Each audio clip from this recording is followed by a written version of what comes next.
વ્રજ વિહાર. નવનીત પ્રિય શાસ્ત્રીને ભગવત સ્મરણ. વ્રજની વાતો આવે એટલે પાછી લીલી પરિક્રમા યાદ આવે. એક વૈષ્ણવે બ્રહ્મ સંબંધ લીધો, લગ્ન કર્યા એ બ્રહ્મ સંબંધે. હવે એક દીકરો થયો અને પ્રભુની સેવા એવી સુંદર રીતે કરે. દીકરો 5 વર્ષનો થયો એટલે ઓલા બેને એના વરને કીધું, એ કે ભલા સાંભળજો ને, એ કે શું, એ કે આપણે લીલી પરિક્રમામાં જવું જ કીએ. એ કે આ લાલો 5 વર્ષનું ને, એ કે આપણે મરી જાય તો લાલો જીવે કે મરી જાય. એ કે આવું ના બોલ, બા બાપુજી તો આપણને કહે જ છે કે બાપુજીને લાકડી વિના ચલાતું નથી, કારણ કે એક હાથે બાપુજીને તકલીફ થઈ. એટલે બા કે અમે તો ક્યાંય, અમે ઘરે રહેશું. તો બાને મેં પૂછ્યું કે આ જાઓ ને મારા વાલા, જાઓ. 5 વર્ષનો દીકરો હતો ને લીલી પેલી પરિક્રમા કરી, લીલામાં ગયા ત્યાં સુધી 1 વર્ષ એમણે લીલી પરિક્રમા ના છોડી. 1 વર્ષ નહીં. દીકરાને લગ્ન થઈ ગયા એટલે સાસુ સસરાને, પેલા આવું હતું નહીં ને, આ બધું ટ્રેન ને પ્લેન ને, લઈને આખી લીલી પરિક્રમા ગાડામાંથી ઉતરાવાના, ચડાવવાના, નવડાવવાના, કપડાં પહેરાવવાના, કારણ કે એમનો જમણો હાથ હતો નહીં. ત્યારે મા બાપે કીધું કે પરિક્રમા તમે આટલી બધી કરી, અમારી સેવા કરીને તમારી ફલિત થઈ ગઈ. કારણ કે કશું દાદાથી થાય નહીં. તો વ્રજમાં એકવાર ગયા ને પછી એનું જીવન જ સમર્પિત થઈ ગયું. પણ બા દાદા હતા એટલે વ્રજવાસ ન કરી શક્યા, પણ ઘરમાં વ્રજ લાવી દીધું. તો વ્રજ વાલું રે વૈકુંઠ નહીં આવું. બહુ મોડું થઈ ગયું. સારું,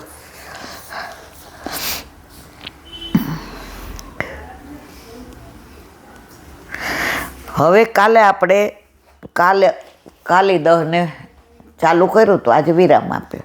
હવે આવ્યું યુગલ ઘાટ. શ્રી યુગલ કિશોરજીનું અહીં મંદિર છે. તેમાં ભક્ત કવિ હરિરામ વ્યાસજીના ઠાકોરજી બિરાજે છે. કયા? જુગલ કિશોર. હરિરામ વ્યાસજીના, હા, જુગલ કિશોર જ. શ્રી મદન મોહનજીનું મંદિર. યુગલ ઘાટ પર લાલ પથ્થરનું આ પ્રાચીન મંદિર મુલતાની ખત્રી શેઠ રામદાસ કપૂરે સંવત 1300માં બંધાવેલું. આ બધા વૃંદાવનની વાત છે. તેમાંનું સ્વરૂપ ચૈતન્ય સંપ્રદાયના શ્રી સનાતન રૂપ ગોસ્વામીને કોઈ ચોબાજી પાસેથી મળેલું કહેવાય છે. મદન મોહનજીનું સ્વરૂપ ચૈતન્ય સંપ્રદાયના, આનું મેં સાંભળેલું છે. જો શબ્દ ફેર ન થતા હોય તો. રૂપ ગોસ્વામી ને જીવ ગોસ્વામી 2 ભાઈઓ હતા. તો જીવ ગોસ્વામીને ઠાકોરજી સાનું ભાવ જતા હોય, તો રૂપ ગોસ્વામીને એમ થયું કે મારું શું. તો મથુરા જ્યાં મધુકરી કરવા જતા, એ ચોબાજીને ત્યાં સ્વરૂપ બિરાતું હતું. કયું? મદન મોહનજીનું. હવે એકવાર દ્રષ્ટિ મળી ગઈ, અરે કે આ સ્વરૂપ. તો મદન મોહનજીએ કહ્યું કે મને આને ત્યાં પધરાવી દો, અને આમને કહ્યું કે તું મને લઈ જા. અને એ સ્વરૂપ ત્યાંથી ને અહીંયા લઈ આવ્યા. અને આ લાલ પથ્થરના આ ખત્રી શેઠ રામદાસે 1300માં બંધાવ્યું. રૂપ ગોસ્વામીને કોઈ ચોપાજી પાસેથી મળેલું કહેવાય. મંદિર પાસે ભક્ત કવિ મદન મોહનજી સુરદાસ હતા, તેમની સમા. સુરદાસ ઘણાય થઈ ગયા. એ બધા આપણા જે સુરદાસ છે અષ્ટછાપવાળા, એ ચંદ્ર સરોવર પર, એમની ગૌશાળા ત્યાં છે. અને એમના વાંચન કરવું હોય તો એટલા ગ્રંથો છે. આ સુરદાસજી પાછા જુદા.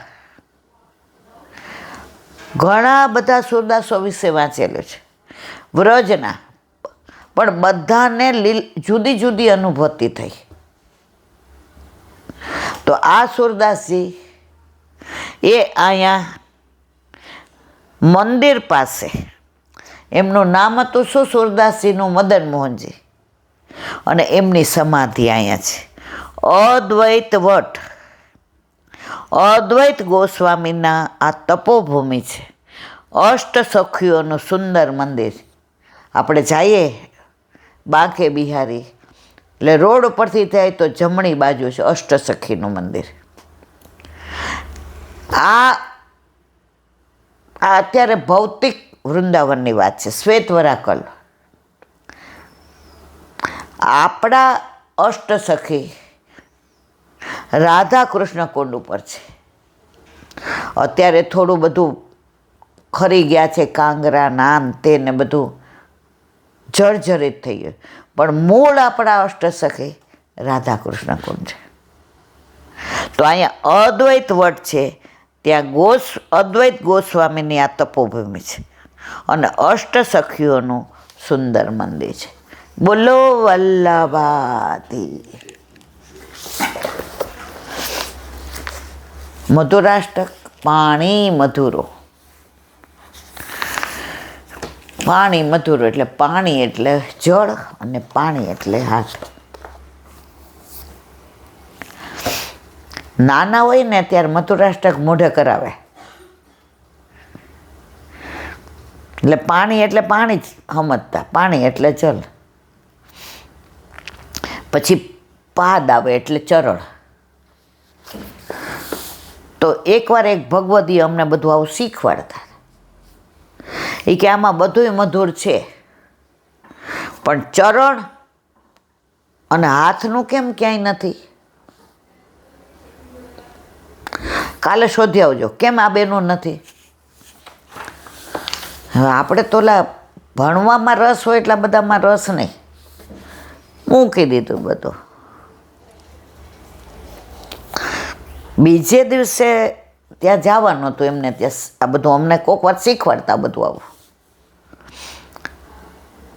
એટલે મારી ભેગી એક છોકરી હતી, એટલે એના મમ્મીએ કીધું, એ કે કાલે તમને આવું પૂછ્યું હતું? એ કે ઓલી છોકરીએ ઘરમાં કીધું હતું. એટલે મેં કીધું હા. એ કે આને મેં શીખવાડ્યું છે. એટલે ઓલી કે મને એવું કાંઈ યાદ નથી, મને તો ઊંઘ આવતી હતી. તો મેં કીધું આ અધરમ મધુરમમાં બધુંય છે. યષ્ટિ એટલે લાકડી, એના ઉપરથી અંત્યેષ્ટિ આવે છે. માણસ મરી જાય એટલે આપણે શું કહીએ? અંત્યેષ્ટિ. લાકડીથી બાળે ને. ઘણું બધું અમને સમજાવ્યું. આપણને તો અત્યારે 5% જ યાદ હશે, પણ એ જે એમણે તત્વ સમજાવ્યું હતું એ. તો મને કે આની અંદર પાણી એટલે હાથે છે અને પગનું છે. મેં તો નથી. ત્યારે એમણે કીધું જો ઇન્દુ, આ પાણી એટલે હાથ. મેં કીધું હે? અને પાદવ મધુરો એટલે ચરણ.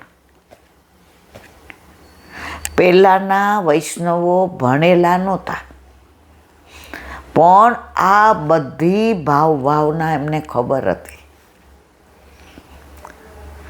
ત્યારે ભગવદીઓ ત્યાં 7 સ્વરૂપની હવેલમાં ઘણાય વૈષ્ણવો પાઠશાળાની જેમ ભણાવતા, પણ સૌથી દાંડ હોઉં ને તો હું, સૌથી તોફાની હોઉં તો હું.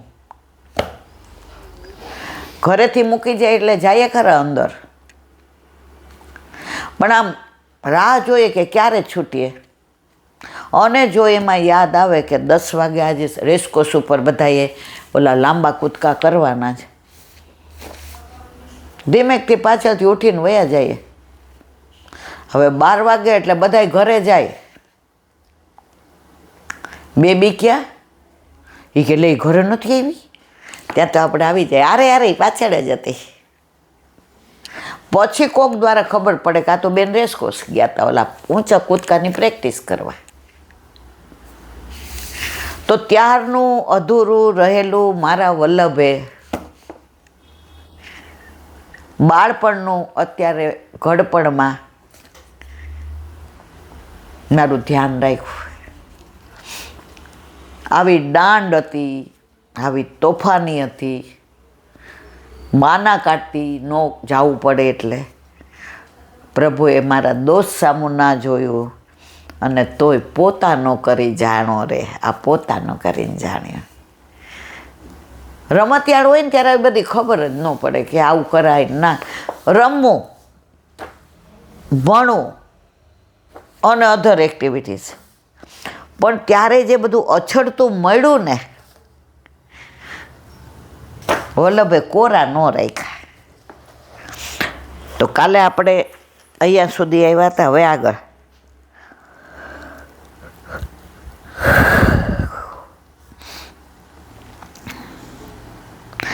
ભગવાનનો કલ્યાણકારી હસ્ત પોતાના વક્ષસ્થળ પર મૂક્યો. લક્ષ્મીજીના પ્રિય અચ્યુત ભગવાનને ગોપીજનોએ કાંત રૂપે પ્રાપ્ત કર્યા. કાંત એટલે બધાને ખબર છે એટલે એનું વિવરણ નથી કરતી. પ્રભુએ ગોપીજનોના ગળામાં પોતાનો શ્રીહસ્ત ધર્યો એટલે ગોપીજનો આનંદ વિભોર બની ગાતા ગાતા વિહાર કરવા લાગે. પ્રભુનો સ્પર્શ થયો. પ્રભુના સ્પર્શની એક તમન્ના હતી, એક ઈગરનેસ એટલે શું કહેવાય એને, આતુરતા હતી. એ પ્રભુએ પૂરું કર્યું.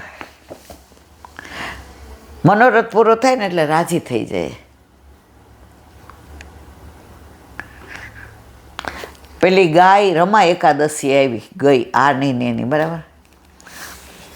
હવે દસમના દિવસે ઓલા એવું કીધું કે ના હમણાં નહીં, હવે આવતા વર્ષે.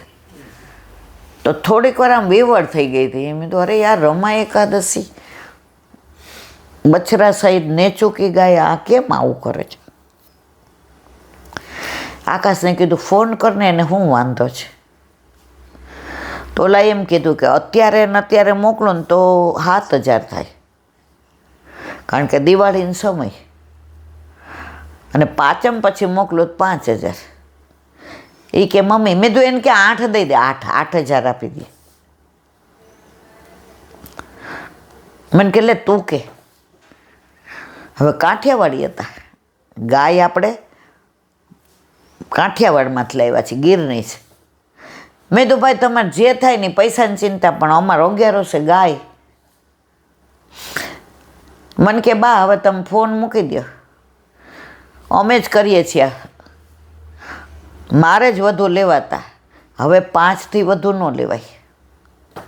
અને ગાય આવી ગઈ. આકાશે કીધું 2500 વધુ દે દે, 7 નહીં. આજે રમા એકાદશીએ ગાય આવી દોવાણી અને પ્રભુ ગયા હોતું આરોગ્ય મારા વાલા, એની કોઈ કિંમત હોય ખરી? ઠાકોરજી કે છે તું મનોરથ કર, અલૌકિક હો, પછી લૌકિક નહીં. મારું ટેન્ડર પાસ થઈ જાય ને, મારી ગાડીની લોન પાસ થઈ જાય ને, મારું મકાન, ના એ નહીં. અલૌકિક બધું પૂર્ણ કરવાની જવાબદારી ઠાકોરજી કે મારી. આ બધું તો અવાંતર ફળ છે. અવાંતર એટલે શું? અહીંથી બોમ્બે જવું છે, આપણી મંજિલ બોમ્બેની, ટિકિટ લીધી બોમ્બેની, પણ રાજધાની બરોડાનો ઊભી રહે. હવે આપણે કંઈ સારું બરોડા ઊભી રહેતી હોત ને તો લીલો ચેવડો લેત. હવે બધા કે ભાઈ મુંબઈ જવાનું છે, કામ એ કરી આવો ને બોમ્બેનો ચેવડો મૂક તડકે. હવે બરોડા આવ્યા ને તો સિગ્નલ ન મળ્યું, તો ઓલા બધા કહે કે એ લીલો ચેવડો આપણો મેળ પડી ગયો. ટિકિટ છે બોમ્બેની, ઊભી નથી રહેતી, અને છતાંય વચ્ચેથી ને મળી ગયો લીલો ચેવડો. આ અવાંતર ફળ. તો આ સંસારના બધા, આ તો બધું અવાંતર ફળ છે. અલૌકિક મનોરથ પૂરા કરશે, આ તો દેવાનો જ છે, એ માગવાની જરૂર નથી. ભગવાન તો પરમાનંદ સ્વરૂપ છે. ગોપીજનોને તેમની પ્રાપ્તિ થતાં ક્રિયાની નિવૃત્તિ થવી જોઈએ, તો પછી ગોપીજનોએ વિહાર કેમ કર્યો? તો આનંદની પ્રાપ્તિ થવા છતાં ગોપીજનોના ક્રિયાની નિવૃત્તિ ન થઈ, કારણ પ્રભુએ પોતાના બાહુથી તેમને કંઠથી આલિંગન કર્યું હતું. એટલે ભગવાનની ક્રિયાથી તેવા વ્યાપ્ત હતા. જે સ્પર્શ થયો હતો, જે સ્પંદનો થયા હતા, એની અંદર એવા તન્મય હતા કે ક્રિયાની નિવૃત્તિને બદલે એના મય થઈ ગયા. આપણને કંઈક સાનુભાવ જતાવ્યો હોય તો ભલે બધાને ન કહીએ, પણ મનમાં તો આખો દી વાગોડીએ જો કે આ પ્રભુએ કેવું કર્યું. એક બેનને હમણાં સ્વપ્ન આવ્યું, તો એના ઘરે 4-5 વૈષ્ણવ હતા ને એના ઠાકોરજી લાવ્યા હતા. આ બેનને કે અમારે એ કે પરિક્રમા જવું જ ને, તો અમારી ટ્રેન અહીંથી છે કે સંપર્ક ક્રાંતિ, અને હવે અઠવાડિયામાં એકવાર જ મળે સોમવારે. તો એ કે અમે તમારા ઘરે, એ કે હા આવો આવો, કાંઈ વાંધો નહીં. તો એ બેનને દાદા એકલા જ રહેતા હતા, બા દાદા. તો આ બધા આવ્યા અને સિંહાસન પર બધાને. તો આ બેન કે એલા બેન, હું એવી હરખ પદોડી, આ તો સ્વપ્નની વાત કરે, કે બધાના ઠાકોરજીને મંગળામાં જગાવી અને સિંહાસન પર પધરાવ્યા, અને મારા ઠાકોરજી સયા મંદિરમાં જ રહ્યા. પછી કે મારા ઠાકોરજી મને કીધું, એ કે માં હરખ પદોડી, આ હું તો અહીંયા છું ને તે બધાને મારા સખાના અહીંયા પધરાવી દીધા. એટલે બધાને પધરાવ્યા પછી છે ઓઢાડ્યું હતું, એ ખસેડી દર્પણ દેખાડી વાલ કર્યું ને મારા વાલા, અને પછી કે સિંહાસન પર પધરાવ્યા. એ કે તમે ના પાડી છે કે કોઈને કહેવાય નહીં, પ્રગટ કરે રસ જાય, પણ તમને તો મારે કેવું જ છે. હવે આજની તારીખમાં વાગોડે ફોન આવે એટલે કે ઈલાબેન ઓલું તો મનમાંથી જાતું જ નથી હો, ઈલાબેન ઓલું તો, પાછી હું કહું ઓલું, એટલે એ કે એનું કીધું હતું ને, એ ઓલું તો મનમાંથી, જો આ સ્પંદનો હજી મને થાય એને આવું. મને એમ થાય આપણને ક્યારે બધી કૃપા થશે? હે, કેવા સ્વપ્ન!